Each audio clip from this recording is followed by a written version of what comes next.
Point number 1.6, hygiene. First we will see the introduction of the hygiene. This section introduces you to the important concept and key terms that are used in environmental health and hygiene. Starting with a brief description of the historical importance of hygiene and sanitation, we will explain the scope of environmental and health, as well as describe them links between hygiene, sanitation, and human health. We will describe the steps in the environmental health planning and give you an overview of your role in the management of hygiene and environmental health community level. Dear student, hygiene and sanitation have a long history at various levels of human civilization. We can roughly divide the historical event into two periods, like the ancient period and the modern period. The exercise of proper personal hygiene is one of the essential part of the our daily life. Many people in rural areas may not understand what is good or what is bad personal hygiene is.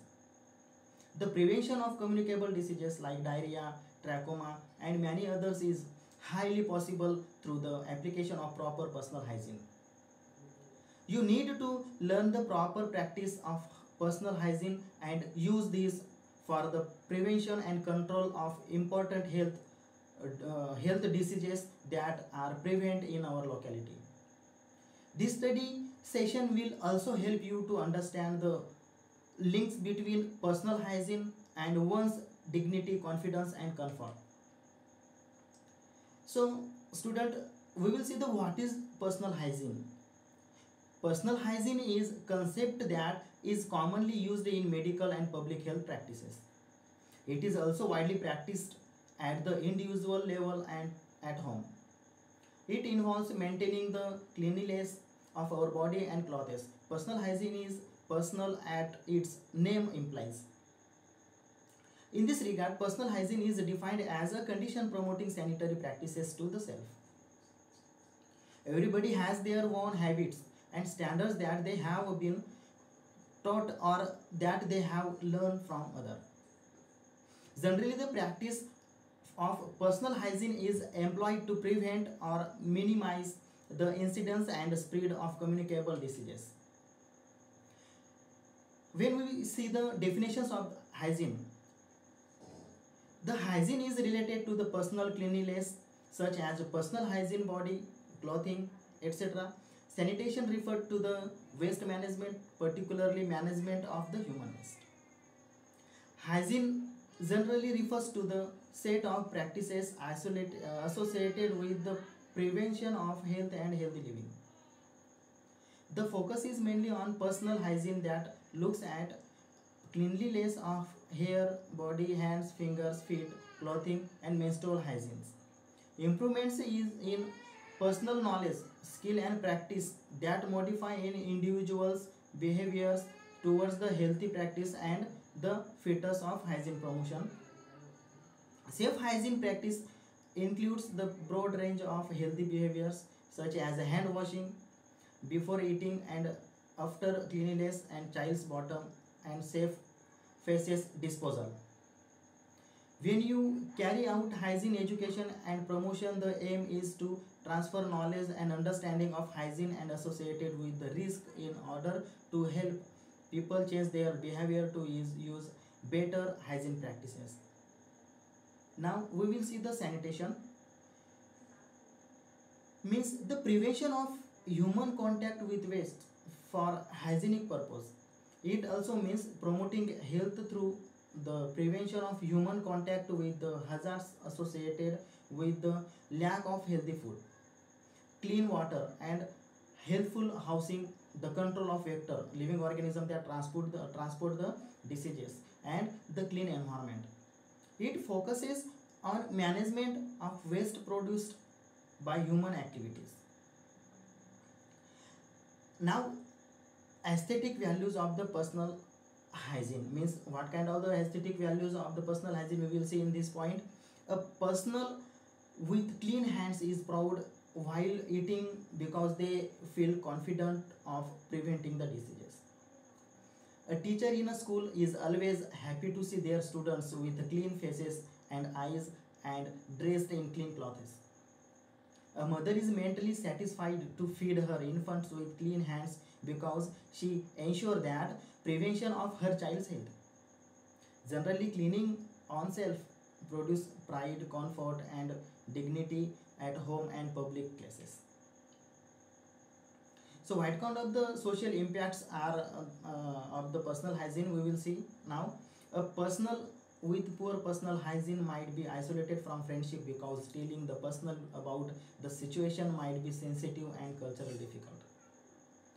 The success of a job application or the chance of promotion could be affected by poor personal hygiene. No company wants to be represented by someone who does not appear to be able to look after themselves. Dear friends, there are different types of the sanitation related to the particular situations, such as basic sanitation, on-site sanitation, food sanitation, housing sanitation, ecological sanitation, and environmental sanitation. So first we will see the basic sanitation. The basic sanitation refers to the management of human faces at the household level. It means access to a toilet or latrine. Next one is the on-site sanitation. The on-site sanitation is refers to the collection and treatment of the waste at the place where it is deposited. The food sanitation is the next type. In this sanitation refers to the hygienic measures for ensuring food safety. Food hygiene is similar to the sanitation. Housing sanitation is the next type. In this sanitation refer to the safe gardening the home environment. Next is the ecological sanitation. In this sanitation refers to the concept of recycling the nutrients from human and animal waste to the environment. The environmental sanitation is the last type of the sanitation. In this sanitation, the control of environmental factors that form links in the disease transmission. The category includes solid waste management, water and wastewater treatment, industrial waste treatment, and noise, as well as the pollution control. Now the types of hygiene. ह्या पार्टमध्ये आपण पाहणार आहोत की किती type आहेत स्वच्छतेचे. So first is the body hygiene. याच्यात आपण पाहणार आहोत की स्किनचे केअर कसं घेतलं गेलं पाहिजे. Next one is the oral hygiene. याच्यामध्ये ओरलची केअर कशी घेतली पाहिजे, त्याच्या मेथड कोणत्या कोणत्या आहेत याच्या आपण सविस्तर अभ्यास करणार आहोत. तिसरं आहे हँड वॉशिंग. याच्यात आपल्याला हँडची केअर कशी घ्यायची, कशा प्रकारे हँडची वॉश केलं जात असतं त्याच्यात ते मेथड आपण त्या ठिकाणी पाहणार आहोत. Next one is the face hygiene.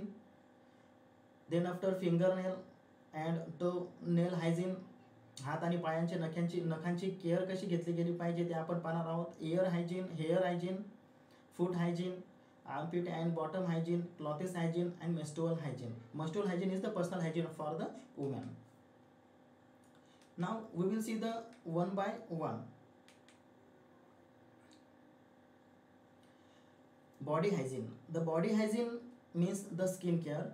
The body has nearly 2 million sweat glands. Everyone know that. Moistened and dried sweat and dead skin cells all together make dry that sticks onto the skin and the surface of the underclothes. The action of the bacteria decomposes the sweat, thereby generating bad odor and irritating the skin. This is specially observed in the underarm and feet, and in clothing that has absorbed sweat. Skin infections such as the scabies, pimples, and ringworms are results of the poor body hygiene. Next one is the oral hygiene. Oral hygiene means the care of the oral. The mouth is the area of the body moist, prone to collecting harmful bacteria and generating the infection. Our mouth mechanically break food into the pieces. This process leaves food particles, food debris that stick to the surface of our gums and the teeth. Our mouth cavity is full of the bacteria and is a good environment for the bacterial growth. So how can you keep the mouth clean? First is rinse the mouth after each meal. Brush your teeth with a fluoride containing toothpaste twice a day before breakfast and before you go to the bed. Cleaning the mouth with twigs is possible is done carefully. During the day, you fill your mouth with water and swish it around to get rid of anything sticking to your mouth or teeth. In addition to regular brushing, it is advisable to flush your teeth at least once a day, usually before you go to the bed. Now, hand washing, how to do the care of the hand. We will see in this point. The cleanliness of our hand is very important in all our daily activities. In our normal activities, our hand frequently to get dirty. There are many situations in which microorganisms are likely to attach to our hand along with the dirt. There are many communicable diseases that follow the routes of fecal-oral transmission. Hand hygiene play an critical important role in preventing this transmission. Now face hygiene, how to care of the face. So we will see here, our face reveal our daily practice of the personal hygiene. Face hygiene include all parts of the face. The eye discharge protective fluids that could dry and accumulate around the eyes. They are visible when a person get up in the morning. The organic substances of the eye discharge can attract flies, and this is dangerous because the flies is a carrier or vector of the trichoma and the conjunctivitis. A person should wash their face every morning in order to remove all dirt that they have come in contact with during the course of the day. Now, a fingernail and uh, toenail hygiene. A nail is hard tissue that constantly grows. Long fingernails tends to accumulate to or trap dirt on the underside. The dirt could be as a result of defecation or touching infected and contaminated surface. Dear friends, keeping nails trimmed and in a good shape weekly is important in the maintaining a good health. Clip nail short, clip nail short along their shape, but do not cut them so close that it damage the skin. Razor blade is the fingernail cutter or scissors are used to cut the nails. Nail cutters should not be shared with others. Now, ear hygiene, how to make hygiene of the ear, we will see in this point. So, ear wax accumulates in the ear canal that leads for the cutter outer ear to the ear drums. As the secretion come out of the ear, it collects dust particles from the ear. Daily washing with soap and water is enough to keep the outer ear clean. Do not reach further than you can with your little finger into your ears. Putting in hairpins, safety pins, or blunt aids thing for cleaning purpose might harm the ear. If you feel wax has accumulated and is plugging your ears and interfering with hair, consult your doctor. Now, hair hygienes. The hair follicles from which the hair grows produce oil from the sebaceous gland that keeps the hair smooth. The scalp also has numerous sweat glands and is a surface for the accumulation of the dead skin cells. The oils, sweat and dead cells all add together and can make the hair grassy and look dirty unless you wash it regularly. Poor hair hygiene could be cause dandruff and skin infections such as the tinea capitis. Head hairs is a good harbor for the head lice. Pediculus humanus capitis is the head lice that is found in the our head hairs. The head louse is a tiny insect that lives by sucking blood. Children are especially prone to lice infestation. Lice spread from one head to another when there is a close contact as in school environment. They make the scalp itchy and are a cause of annoyance, irritation, and embarrassments. Shaving of the head hair is possible is cause of heavy lice infestation. Sharing blades with others, however, should be discouraged. Hair, hair cleaning is important to ensure it stay clean, healthy, and strong. The recommended procedure for the cleaning the hair are: use clean water to wash your hairs regularly with a body soap or shampoo, whichever is available. Massage your scalp well. This will remove dead skin cells and excess oil and dirt. Rinse well with clear water. Conditioner is helpful if you have longer hair as it makes the hair smoother and easier to comb. But hair doesn't need to have conditioners. Use a wide tooth comb for wet hairs and it is easier to pull through. Dry the hair and the head with a clean towel. Never share a towel with someone else. Comb the hair to look beautiful for the day. Head hair is a good herbal. Now a foot hygiene. Foot hygiene means how to do the care of the foot. We will see in this point. We spend a lot of time of our foot. Our feet sweat as we walk day and night, and the sweat accumulate on the all foot surface and between the toes. The sweat may stain the shoes and can produce a woeful odor.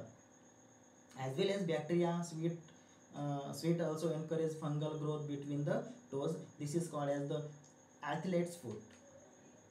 The foot hygiene is also important in the treatment of podoconiosis, sometimes known as the mossy foot. This disease causes swelling in the feet and lower legs and is common in the certain parts of the Ethiopia. It is a reaction in the body to very small soil particles that have passed through the skin to of the feet. The podoconiosis can easily be prevented by wearing shoes at all times, but if some time is affected, careful washing and drying of the feet is an important part of the treatment. Now armpit and bottom hygiene. These are the body parts that easily get sweaty and where ventilation is very poor. After puberty, our sweat gains a specific and unpleasant odor which may be offensive to others. The armpits and the bottoms should be washed daily. Now clothes and hygiene. Bacteria loves to grow on this dirt and produce a bad smell in addition to the specific odor of the sweat. Underwear must be washed more frequently than the outer layer of the clothing.